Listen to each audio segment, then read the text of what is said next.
इंसान की जिसने ऐसे भारत में जन्म लिया जहां समाज के उच्च वर्ग के लोग गरीब और दलित वर्ग पर भीषण अत्याचार और शोषण कर रहे थे। लेकिन समाज की इस घृणा, अपमान और तिरस्कार के बावजूद उन्होंने ऐसी शिक्षा हासिल की जिसकी बदौलत वो भारत के संविधान के निर्माता बन गए। दोस्तों, मैं बात कर रहा हूं डॉक्टर भीमराव अंबेडकर जी की, जिनका जन्म 14 अप्रैल 1891 को मध्य प्रदेश के मऊ गांव में पिता रामजी मालोजी सकपाल और मां भीमाबाई के यहां हुआ। भीमराव अपने माता पिता की 14वीं और आखिरी संतान थे। उनके पिता रामजी ब्रिटिश सेना में सूबेदार के पद पर थे। परिवार महार जाति से था, जिसे लोग बेहद ही निचले तबके का मानते थे। उनका परिवार मराठी था, जो महाराष्ट्र के रत्नागिरी जिले में अंबावाड़ी गांव से था। सेना में काम करते हुए डॉक्टर अंबेडकर के पिता सूबेदार बन गए और वो हमेशा से अपने बच्चों की शिक्षा पर जोर देते थे। कुछ दिन बाद उनके पिता सेना से रिटायर हो गए और वो परिवार को लेकर सतारा चले गए, जहां कुछ दिन बाद अंबेडकर की माता भीमाबाई का बीमारी के चलते देहांत हो गया। अब अंबेडकर समेत 14 भाई बहनों की देखभाल उनकी चाची ने कठिन परिस्थिति में रहते हुए किया। छुआछूत, घृणा और अपनी हीन मानसिकता की वजह से डॉक्टर्स भी अछूतों को बिना छुए ही उनका इलाज करते थे, जिसके कारण अंबेडकर के 14 भाई बहनों में से केवल 3 भाई और 2 बहनें ही बच पाईं। बाकी सभी 8 भाई बहन शोषण के कारण मारे गए। आस पड़ोस में सभी हिंदुओं के बच्चे स्कूल जाते थे, जिन्हें देखकर भीमराव का भी मन करता था स्कूल जाने को। उन्होंने अपने पिता से जिद की कि उन्हें भी स्कूल जाना है, लेकिन अछूत होने के कारण यहां स्कूल में दाखिला मिल पाना आसान नहीं था। मजबूर होकर उनके पिता एक ब्रिटिश सैनिक अधिकारी के पास गए और उनसे विनती की कि उन्होंने जीवन भर सरकार की सेवा की है और बदले में उनके बच्चों को स्कूल में एडमिशन भी ना मिल पाना एक बहुत बड़ा अन्याय होगा। इसके बाद उस अधिकारी ने उनके बच्चों को एक स्कूल में एडमिशन दिलवा दिया। लेकिन यहां अंबेडकर जी को छुआछूत के ऐसे कड़वे अनुभव हुए जो वो जीवन भर नहीं भुला पाए। अंबेडकर जी स्कूल तो जाते थे, लेकिन दलित बच्चों को क्लास के बाहर बैठाया जाता था और टीचर्स उन पर कोई ध्यान नहीं देते थे। यहां तक कि अंबेडकर जी को कोई छूता तक नहीं था। प्यास लगने पर स्कूल का चपरासी दूर से पानी डालता था, जिसे वो अपने हाथों से इकट्ठा करके पीते थे, क्योंकि मटके को छूने और ग्लास से पानी पीने की इजाजत तक उनको नहीं थी। और जिस दिन चपरासी नहीं आ पाता, उस दिन अंबेडकर जी को प्यासा ही पूरा दिन गुजारना पड़ता था। भीम स्कूल जाते समय पास के कुएं से पानी खींचकर पी लेते थे। कुछ ब्राह्मणों ने उन्हें ऐसा करते हुए देख लिया। फिर क्या था, एक दिन भीम को उसी कुएं पर पकड़ लिया गया और जूते चप्पलों से जमकर उनकी पिटाई की गई और इस शर्त पर छोड़ा गया कि वो फिर कभी उस कुएं का पानी नहीं पिएगा। और एक बार वो बाल कटवाने के लिए नाई के पास गए तो नाई को पता था कि वो महार जाति का है। वो उससे नफरत भरी आवाज में बोला, अरे अछूत, मैं तेरे बाल कैसे काट सकता हूं? भाग जा यहां से और फिर कभी मत आना। इन घटनाओं से भीम के स्वाभिमान को बहुत गहरी ठेस पहुंची। उनकी आंखें आंसुओं से भर गईं। नन्हे भीम के बाल घर पर ही उनकी बहन ने काटे। भीम बहुत ही स्वाभिमानी लड़का था और वो अपने पैरों पर खड़ा होना चाहता था ताकि परिवार की आर्थिक स्थिति में कुछ सुधार हो। भीम ने सुन रखा था कि सतारा जाने वाले लड़कों को बॉम्बे जाकर काम मिल जाता है, इसलिए उन्होंने तय किया कि वो बॉम्बे जाकर किसी मिल में काम करेगा। लेकिन बॉम्बे जाने के लिए उसके पास किराया नहीं था। भीम ने एक प्लान बनाया कि वो अपनी चाची के बटुए से पैसे चुराकर बॉम्बे चला जाएगा। भीम ने लगातार 3 रातों तक बटुए को चुराने की कोशिश की, जो उनकी चाची के कमर से बंधा हुआ था, लेकिन कोई सफलता उन्हें नहीं मिली। कहीं जाकर चौथी रात को वो बटुए को चुरा पाए, लेकिन उन्हें बड़ी निराशा हाथ लगी, क्योंकि उसमें केवल सिर्फ आधा आना ही था, जिससे वो बॉम्बे नहीं जा सकते थे। 4 रातों के इस एक्सपीरियंस ने भीम को अंदर तक हिलाकर रख दिया।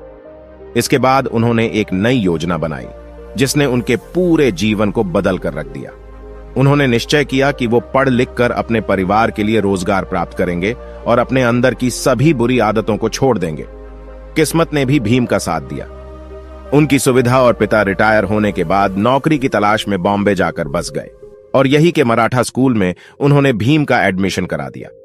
यहां पर उन्होंने हॉर्वर्ड की इंग्लिश रीडर और बहुत सी अन्य किताबों अपने पिता की देखरेख में रहते हुए अध्ययन किया। अपनी पढ़ाई के अलावा वो बहुत सी और ग्रंथ और बुक्स पढ़ने लगे। उनकी इस आदत से उन्हें बुक्स कलेक्ट करके पढ़ने का शौक लग गया। उनके पिता पर उनका यह शौक काफी महंगा पड़ रहा था, लेकिन वह चाहते थे कि भीम पढ़ लिख कर बड़ा आदमी बने। उन्होंने कर्ज लेकर भीम को बॉम्बे के एल्फिंस्टन हाई स्कूल भेजा।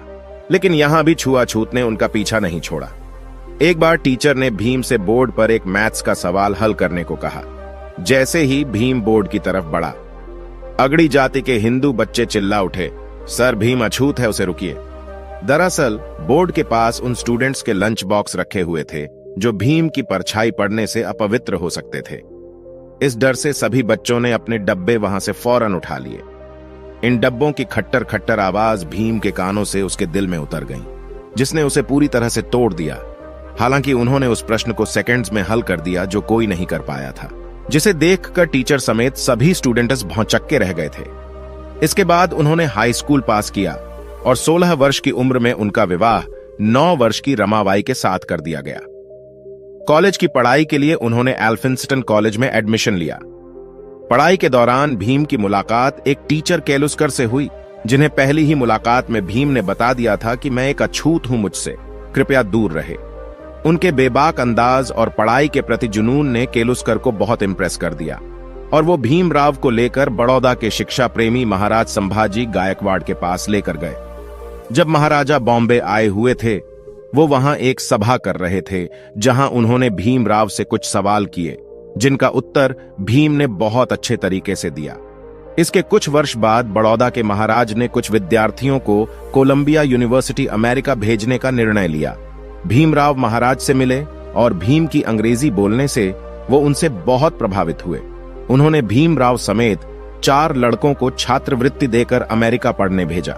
4 साल बाद वो भारत वापस आए और बड़ौदा के महाराज के यहाँ मिलिट्री सेक्रेटरी के रूप में काम करना शुरू किया। लेकिन सैन्य अधिकारियों को महार जाति के एक लड़के को सेना के उच्चाधिकारी के रूप में बैठा देना पसंद नहीं आया। कुछ दिन बाद उन्होंने वहां से नौकरी छोड़ दी और वो लंदन चले गए, जहां अथक परिश्रम और मेहनत से उन्होंने वहां पर MSc, DSc तथा बैरिस्टर की डिग्री प्राप्त की।